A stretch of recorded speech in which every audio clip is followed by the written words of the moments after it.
नमस्कार। जैसा कि पहले वाले वीडियो में हमने बताया आप लोगों को कर पृष्ठ और करतल के बारे में। अंदर वाले हिस्से को करतल और बाहर वाले हिस्से को कर पृष्ठ बोलते हैं। अब चलिए मैं आप लोगों को बताता हूँ। आज बेशक मैं बताऊँगा उंगलियों का बारे में कि उंगली हमारे क्या कार्य करते हैं और उंगलियों में कुछ विशेष बातें। ठीक है, तो मैं सबसे पहला टॉपिक लूँ तो अगर किसी जातक का, किसी व्यक्ति का अगर लंबे हाथ हो, लंबा उंगली हो, लंबा सब कुछ हो, पैर का उंगली लंबा हो, हाथ का उंगली लंबा हो, तो वैसे जातक बहुत ही अच्छे होते हैं, भाग्यशाली होते हैं और कह सकते हैं कि वो हर क्षेत्र में उन्नत कर सकते हैं। ठीक है, अब मैं बताऊंगा आप लोगों को कि अगर किसी जातक का मान के चलिए कि मैंने अगले वीडियो में आप लोगों को बताया था कि कर पृष्ठ और करतल के बारे में कि अगर किसी व्यक्ति जातक का कर पृष्ठ दिखने में शहद की तरह गुलाबी दिखे तो वो बहुत ही अच्छा होता है। ठीक, अगर किसी व्यक्ति का दिखने में ये चर्म ऊपर वाला पीला दिखे या कभी कभी सफ़ेद या धब्बा धब्बा काला दिखे तो वैसा ठीक नहीं बताता है। ये हमें कठिनाई उत्पन्न कर सकती है। ठीक है, अब मैं बताऊंगा आप लोगों को रोमकूप के बारे में। जैसा कि आप यहाँ पे देख रहे हैं एक उंगली का ढांचा, ये नाखून हो गया मित्रों। तो नाखून और ये जो उंगली आप देख रहे होंगे, देखिए ये एक उंगली है। ठीक उसी तरीक़ा से ये जो लास्ट वाला है भाग 1 2 3, तो ये जो लास्ट वाला जहाँ से फोल्ड करता है उसके नीचे यहाँ पर अगर बाल हो किसी जातक को, आप गौर से देखने की कोशिश कीजिएगा। एक छिद्र के अंदर अगर एक बाल हो, बहुत बढ़िया, अच्छा है, भाग्यशाली है, हर चीज़ को प्राप्त कर सकता है और जो चाहत रखेगा वो भी पूरा हो सकता है। ठीक है, अगर किसी व्यक्ति का 2 हो तो और भी अच्छा है, मतलब कह सकते हैं कि वो कमाएगा। ऐसे तो यूं तो सब कमाते हैं लेकिन वो अपनी इच्छाओं के मुताबिक बहुत ज़्यादा राज भोगने तक कार्य कर सकता है। अगर किसी व्यक्ति का अगर इसी कुंभ में 2 3 4 5 6 7 अगर बाल निकला हो, ये अच्छा नहीं है ना, ये इसका बुरा परिणाम हो सकता है। ये अपने जीवन में बहुत ज़्यादा कठिनाई कर सकता है, प्रॉब्लम को झेल सकता है, नाना प्रकार के। ठीक है, ऐसे जातक को। चलिए, तो आपने जाना रोमकूप के बारे में। अब मैं आप लोगों को बताऊंगा नाखून के बारे में। उससे पहले मैं बताऊंगा उंगलियों के बारे में। उंगली, ये सब उंगली, यहाँ देखिए उंगली, तो उंगली जो है ये हमारा एंटीना का काम करता है। अगर किसी जातक का इसमें प्रॉब्लम हो तो जीवन भर कठिनाई है बंधु। अब देखिए कैसे, अगर किसी टेलीविज़न का एंटीना अगर सही नहीं है सैटेलाइट से, तो उसके टीवी पे चैनल आएंगे? नहीं आएंगे। अगर गड़बड़ लगा हुआ है तो गड़बड़ चैनल आएंगे। ठीक उसी प्रकार से ये भी हमारे उंगली का कमाल है। उंगली एक तरह से बोल सकते हैं ये एंटीना का काम करता है और इसी पे सारा वेग जुड़ा हुआ होता है। आप देखते होंगे, अभी तो मैं इसका नाम नहीं बताऊंगा, इसका नाम आगे चल के मैं आप लोगों को बताऊंगा और समझाऊंगा तो बढ़िया से समझ में आएगा। हर उंगली के पार्ट में ऐसा ऐसा भाग होता है, सबका अलग अलग भाग होता है, किसी का ऐसा ऐसा होता है, क्या क्या नाम होता है मैं अभी आप लोगों को नहीं बताने की कोशिश करूँगा। अभी आप धीरे धीरे समझने की कोशिश कीजिए, वो ज़्यादा हो जाएगा आप लोगों के लिए।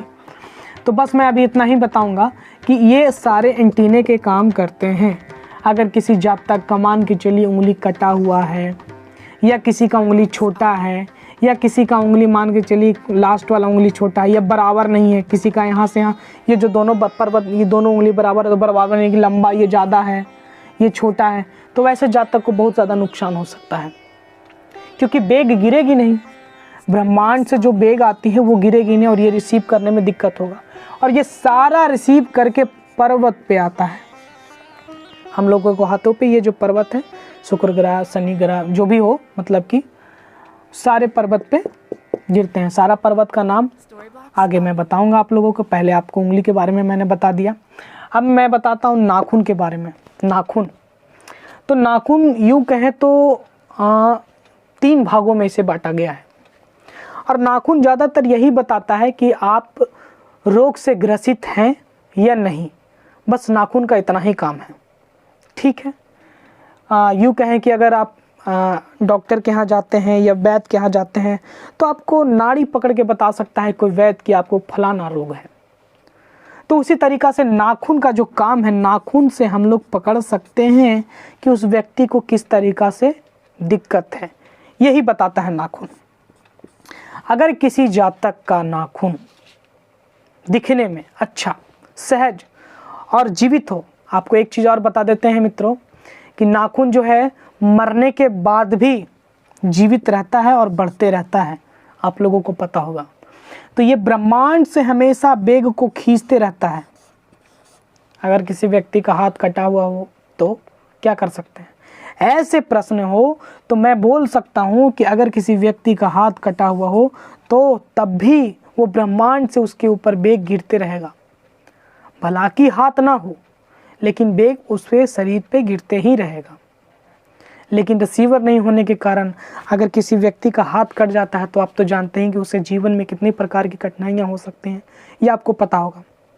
ठीक उसी प्रकार से उसको कठिनाई का सामना करना पड़ेगा, क्योंकि उसका रिसीवर में कमी आ जाएगा और रिसीवर नहीं ना के बराबर मिलेगा, क्योंकि उसका हाथ नहीं और फिर भाग आप बता भी नहीं सकते कि उसके आगे क्या, मतलब कह सकते हैं कि ज़िंदगी विनाश की ओर। चलिए ठीक है, अब मैं नाखून के बारे में बता रहा हूँ। तो नाखून 3 प्रकार के होते हैं। अगर नाखून सजीव हो, गुलाबी कलर का दिखे, अगर नाखून का 50% भाग, 100 नहीं 50% भाग दिखने में सहज और सुंदर लगे तो नाखून वैसे व्यक्ति बहुत ही ज़्यादा स्वस्थ होते हैं। अगर किसी जातक का नाखून लंबा हो और दिखने में खराब दिखे तो वैसे जातक को नेभी को केंद्र मान के ऊपर वाले हिस्से में कुछ ना कुछ प्रॉब्लम हो सकता है, जैसे गला, नाक, आँख, मतलब ऊपरी वाली भाग में कुछ भी हो सकता है, ठीक है। वो प्रॉब्लम बता सकते हैं आप, किसी भी जातक को नाखून देख के बता सकते हैं कि भैया आपका इस तरीक़ा से प्रॉब्लम हो सकता है, ठीक है। अब जो नाखून है अगर किसी व्यक्ति का छोटा हो तो हम लोग केंद्र जो माने हैं नेभी, उसके नीचे वाले भाग में कह सकते हैं हाथ, ये पैर, घुटना, या फिर मान के चलिए कि एड़ी में दर्द, या ये सब प्रॉब्लम, एड़ी फटना, ये सब प्रॉब्लम उसको हो सकता है। मतलब कह सकते हैं कि अगर नाखून छोटे हों और दिखने में बुरे लगे तो, अगर नाखून चौड़े हों और दिखने में भद्दे लगें, बार बार टूट जाते हैं, तो वैसे व्यक्ति को कमर में दर्द, बीच वाले हिस्से में बहुत ही ज़्यादा परेशानी होती है। हाइड्रोसिल का प्रॉब्लम, इस तरीक़ा से प्रॉब्लम हो सकता है। कमर में दर्द, हमेशा दर्द, स्पाइनल कोड में प्रॉब्लम, इस तरीक़ा से प्रॉब्लम ये दर्शा सकता है।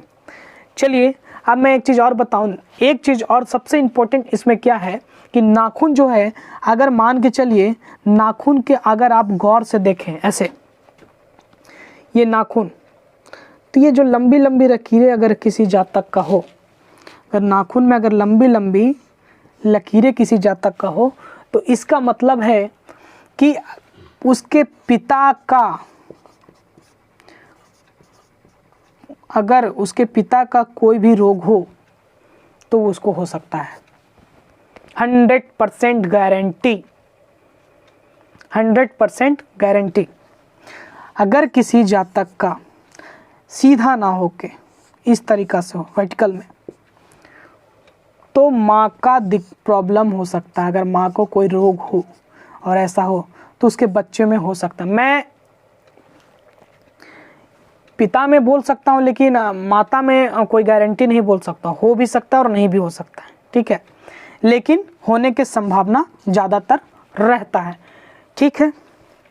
किसी किसी व्यक्ति में अगर मान के चलिए कि सहज रहते हुए पकड़ लिए बीमारी क्या है तो उस चीज़ को वो ठीक कर सकते हैं, पिता वाला रोग भी। तो ये एक नाखून भी बताता है। और आज हमने एक चीज़ और मैं आपको बता देता हूँ, हमारे हाथ के जो नीचे वाले ये जो होते हैं इसको कनकन रेखा बोलते हैं। क्या बोलते हैं? कनकन रेखा। आप देखते होंगे 2 रेखा। अगर किसी जातक का कंकण रेखा 2 है, बहुत ही अच्छी बात है। अगर किसी व्यक्ति को या जातक को बचपन से ही ये कंकण रेखाएं इधर भी दिखे, बचपन से ही, मैं ये नहीं बोल रहा हूँ कि बुढ़ापे में या ठंड के कारण अगर इधर दिखे तो नहीं, अगर किसी व्यक्ति या जातक को बचपन से ही 10-12 साल या बचपन से या बच्चा पैदा लिया है उसी समय दोनों तरफ दिखे, मतलब गोल कंकण रेखाएं पूरे, वो बच्चा राज भोगेगा, सम्राट योग कहलाएगा। वैसा बच्चा राजनीतिक में बड़े बड़े उन्नति क्षेत्र में जाएगा, वैसा बच्चा। तो अगर किसी बच्चा को कंकण रेखा इधर और इधर दोनों हो, अगर 2 हो तो पूछिए ही मत, राष्ट्रपति के भी पद पे वो जा सकता है। तो मैंने आज आपको इतनी सारी जानकारियां दिया और अगले वीडियो में आपको और भी कुछ बताऊंगा। तब तक के लिए नमस्कार।